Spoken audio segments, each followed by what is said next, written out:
വിറക് ശേഖരിക്കാൻ പോയ മൂന്നാർ നല്ലതണ്ണി കല്ലാർ എസ്റ്റേറ്റിൽ ഫാക്ടറി ഡിവിഷനിൽ നടരാജ് മരിച്ചത് വന്യജീവി ആക്രമണത്തിലെന്ന് പോസ്റ്റ്മോർട്ടം റിപ്പോർട്ട്. വന്യജീവി ആക്രമണം സ്ഥിരീകരിച്ചതോടെ വനം വകുപ്പ് മരിച്ച നടരാജിന്റെ കുടുംബത്തിന് അടിയന്തര ധനസഹായമായി 5 ലക്ഷം രൂപ കൈമാറി. ജില്ലാ കളക്ടറുടെ ദുരിതാശ്വാസ നിധിയിൽ നിന്നും നടരാജിന്റെ കുടുംബത്തിന് 4 ലക്ഷം രൂപ കൈമാറും. ചൊവ്വാഴ്ച വൈകിട്ടോടെയായിരുന്നു നടരാജിനെ മരിച്ച നിലയിൽ കണ്ടെത്തിയത്. മൂന്നാർ പഞ്ചായത്തിലെ കല്ലാർ എസ്റ്റേറ്റിലായിരുന്നു ചൊവ്വാഴ്ച ഗൃഹനാഥനെ മരിച്ച നിലയിൽ കണ്ടെത്തിയത്. നല്ലതണ്ണി കല്ലാർ എസ്റ്റേറ്റിൽ ഫാക്ടറി ഡിവിഷനിൽ നടരാജാണ് മരണപ്പെട്ടത്. കാട്ടാന ആക്രമണത്തിലാണ് നടരാജ് മരണപ്പെട്ടതെന്ന ആരോപണവുമായി പ്രദേശവാസികളും ഗ്രാമപഞ്ചായത്ത് അംഗങ്ങളും രംഗത്തു വന്നിരുന്നു. മരിച്ച നടരാജിന്റെ മൃതദേഹം ഇന്നലെ ഇടുക്കി മെഡിക്കൽ കോളേജിലെത്തിച്ച് പോസ്റ്റ്മോർട്ടം നടത്തി.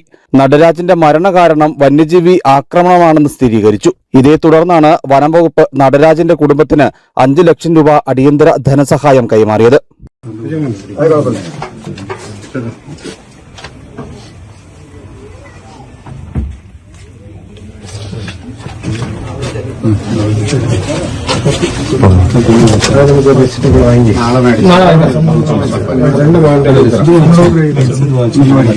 ജില്ലാ കളക്ടറുടെ ദുരിതാശ്വാസ നിധിയിൽ നിന്നും നടരാജന്റെ കുടുംബത്തിന് 4 ലക്ഷം രൂപയും കൈമാറും.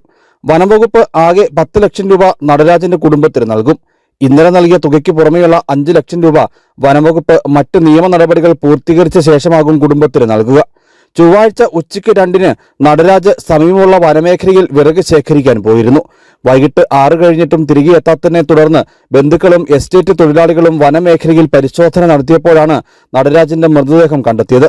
നഷ്ടപരിഹാരം നൽകാതെ നടരാജിന്റെ മൃതദേഹം നീക്കാൻ അനുവദിക്കില്ലെന്ന് പ്രദേശവാസികൾ നിലപാടെടുത്തിരുന്നു. പിന്നീട് അടിയന്തര സഹായം അനുവദിക്കുമെന്നുള്ള വനംവകുപ്പിന്റെ ഉറപ്പിന്മേലായിരുന്നു പ്രതിഷേധം അവസാനിച്ചത്. മരണപ്പെട്ട നടരാജിന്റെ സംസ്കാരം ഇന്നലെ വൈകിട്ടോടെ നടത്തി. News bureau, Adimali.